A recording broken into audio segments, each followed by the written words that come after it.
Money FM 89.3. Best of breakfast. Mind your business. Only on Money FM 89.3. That's right. Welcome to Mind Your Business. I'm Ahmad Akhtar. Now, as our cities grow and evolve, the spaces we live and work in are being asked to do more than ever. The design and build industry is at the heart of that change, shaping not just how buildings look, but how they impact people and the planet. One firm taking this challenge head-on is Ngee, a Singaporean interior build company that places craftsmanship, sustainability, and human connection at the core of its work. Today, we feature the brains behind this company to help understand the importance of people-centric design in buildings. We also dive into how he's transforming the build environment sector towards greater efficiency and transparency through technology.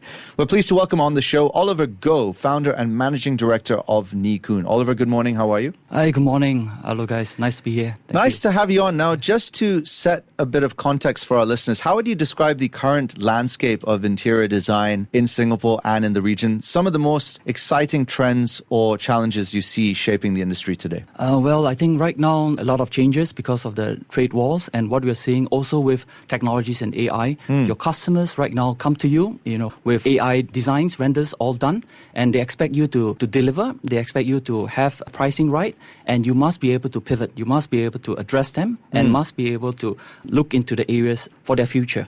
And in terms for the customers that we look at is on corporate clients. And normally the lease period for the corporate clients is about 3 years to 5 years.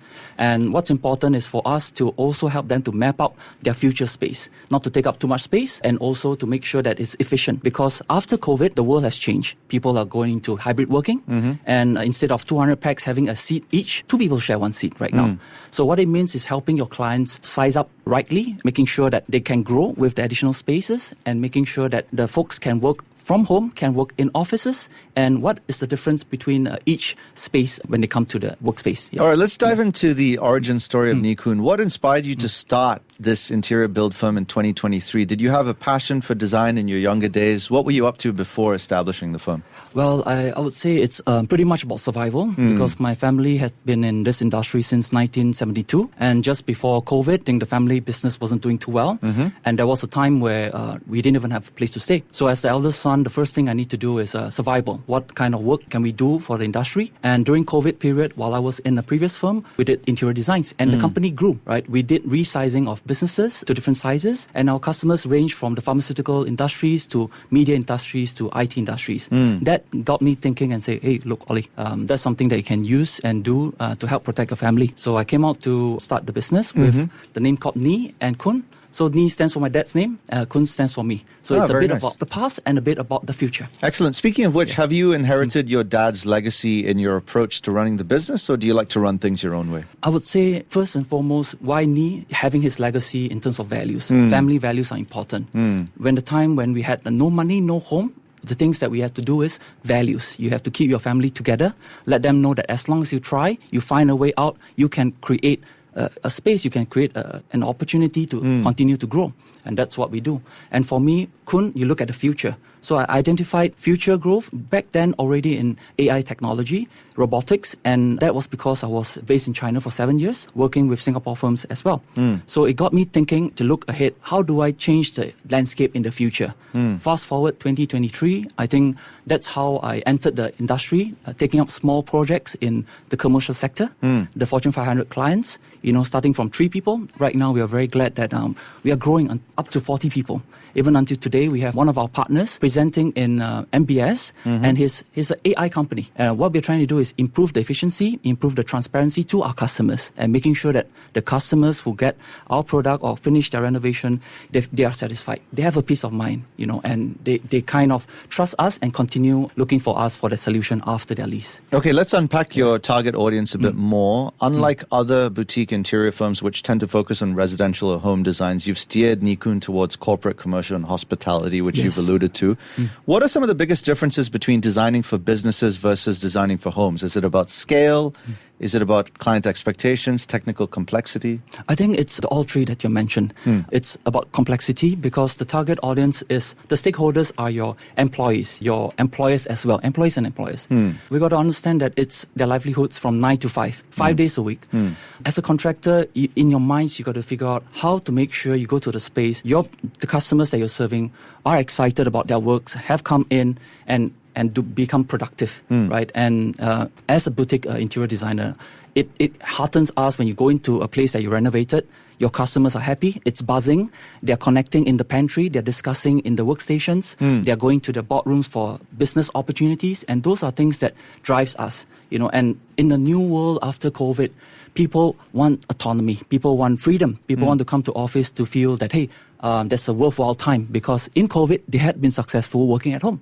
So what's the difference coming to office?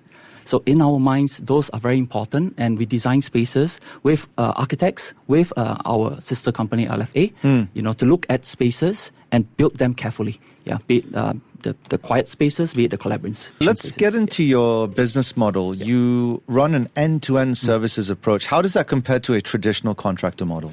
Well, a traditional contractor would take on whatever design the architect provides, the interior designer provides. But for us, we have the end in mind. The first thing that we look at is collaboration. When you have your design, we ask the customers psychologically, what is this customer profile?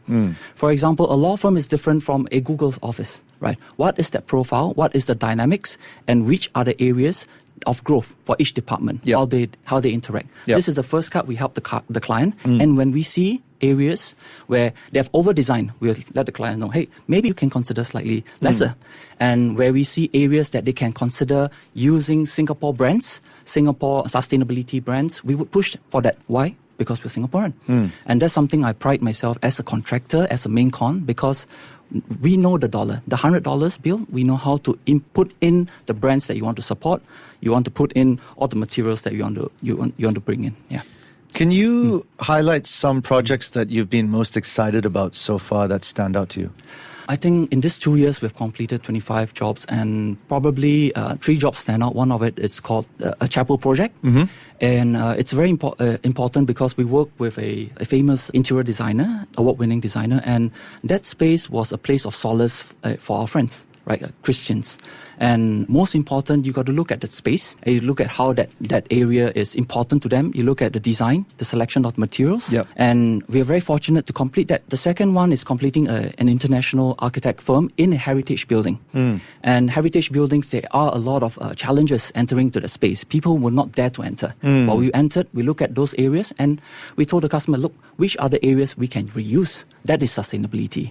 The first thing you got to do is not overspend, not over-design, not overuse. Sustainability starts at the core, that's circular economy. You don't throw your materials out to incineration. You look at the space and look at how you can reuse and match it with design, with color, and that's how we stand out. And the third project is another project we did in a new building in Singapore. We were the first contractor to hand over that project as a very young company. And that really stood out to us, saying that our tools that we have brought in, our AI tools, our cloud-based tools, were helpful for our clients to see real-time updates online, see the quality, give the comments, and we were able to rectify them quickly.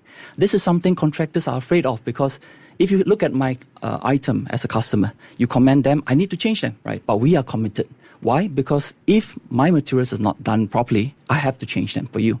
This is the first thing. But it also helps my supplier improve. So it's a two-way approach if you look at it, right? And two people can improve. Yes, I spend right now additional $1, but next time I won't let this happen again. So that's how we grew, and actually how we grew to complete a lot of projects. And right now, we are really in a position of bringing on talents, to grow the company. Yeah, some challenges I think that businesses might face right now is higher rents, and that might make them more reluctant to take on renovations. Have you experienced that, and how do you approach it? I think that's a very relevant question. We foresee that coming last year because we look at market trends. And one of the key hires we went out for to look at was a co-living, co-working top designer in the region. And we know that model will come out because our customers may not want to rent a new space for 3 years now. They would like to take a co-working space. So with that strategic hire, when he came in, he kind of looked at the customers, and we went out in the market. And the market developers starting to contact us to say, hey, Ollie, our space, new buildings is completed, but the customers are not coming in. What can we do at the lowest cost? So instead of building fitted offices, where you have to build offices for people to come in like a co-working space, we came out with a design. We came out with design option A, B, C for which trade, your tech trade, your startup trade, a space that people can take up in through design, through a manual. So just think of it as the renders are out, the seats are counted, the dollar spent is there. It's a set A, set B, set C topic. So the customers that come in, they can take this set at a cost-efficient manner.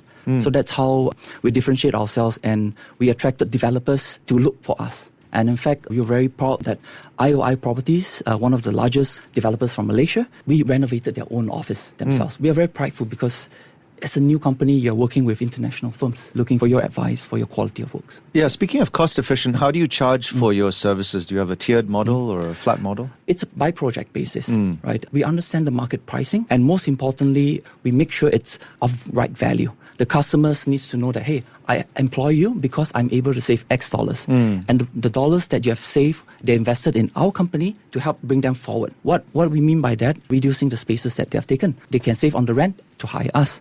They save on their leasing to hire us because we do test fits for them with our partners.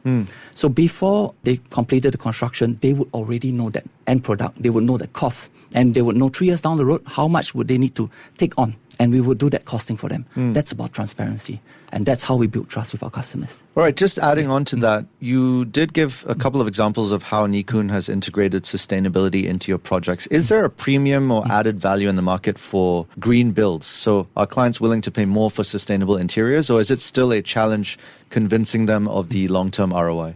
I think right now, in terms of Singapore clients and even in China, all our clients are conscious, right? And all of them would want you to also price in the sustainability items. They want good indoor air quality, low VOC. They want materials to check, hey, have this been reused? Is this qualified with somebody else? Why? Because they want to be associated with that. You know, the protection of their well-being of their staff, the protection of their well-being of the company. They want to be known. And this is in their blood already. Yeah, and they come to you wanting to make sure that, have you considered all of these matters? And in Singapore, the driver is from Singapore government, the BC Academy. We have the Green Mark certifications. And if I'm not mistaken, by 2030, the Singapore Green Plan also states that all new buildings have to have green certifications. And this is on top of them starting this program 20 years ago. You know, so Singapore is at the forefront. Yeah, slowly but steadily. Now, you've been in the market for 2 years. Let's cast our minds forward by 2 years. What's your game plan?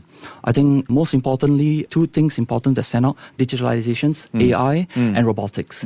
If you, having been in China for 7 years, you look across, one robotics one, it's about 100,000, I think 6 months ago. 5 months ago, it was 50,000. Just 2 weeks ago, it has dropped to 96,000. What does it mean? One machine can also replace or X value of people that you can hire. What we actually want to do is, in Singapore, where there is so little workforce that you have available, you want to make sure that your machineries, your robotics can be efficient for your customers. Right? At the end, it's about providing the value to the customers. Your customers don't want to pay more. They want to know what is it that you can do efficiently with the least cost and still deliver the right value. All right, final question, Oliver. How have your experience shaped your leadership and entrepreneurial style and vision for Koon? And do you have any lessons you can share with fellow second-gen family business owners about your journey, including your challenges and how you navigated them? I think it's about being level-headed, and most importantly, in every experience that you go through, you take them with heart, you take them with grit, and everything you have, you build them together. And it's about collaboration, it's about partnerships. No longer we are in a world where we have to compete against each other. In the Singapore context, we have to find collaboration. So in our hires, in our team, it's very young. You know, we are on average 32 to 35 years old. But all of them are university grads. All of them are talented. We have a people culture person to look at their future development. We draw their 5 years plan together, themselves, their family, and the company. And what I mentioned to them is, when you come with us, it's all in. And we are employee shared. We call it ESOP model. Everybody owns the business. You took a stake in the company, let's go all in. Let's build. You're a tech guy, let's build. We know that. You know, you fail, it's okay, but don't repeat it again. So these are important lessons we've learned. And as a business owner, the most important thing is you defend your team when there are areas that, you know, there have been mistakes, but you teach your team and you discuss with your team to grow. And they have to be better than you. You know, the most important thing as a business owner is letting your team shine. And when they shine, you shine. One quick final question. You've been in the studio for about half an hour now, so you've had enough time to assess our interior design. Yes. Do we need a facelift? I don't think so. You know why? Because it's a good team you have. The most important thing in every place is people, right? And you can feel it when you enter the space, that vibe, right? And more often than not, this is why people come together. Fair play, fair play. We have been in conversation with Ngee Koon, a Singapore interior build company that focuses on sustainability, human connection, craftsmanship. Their founder and managing director is Oliver Goh. Oliver, it's been a pleasure to have you on the show. Thank you. Thank you, guys. You're welcome. Stay with Money FM 89.3.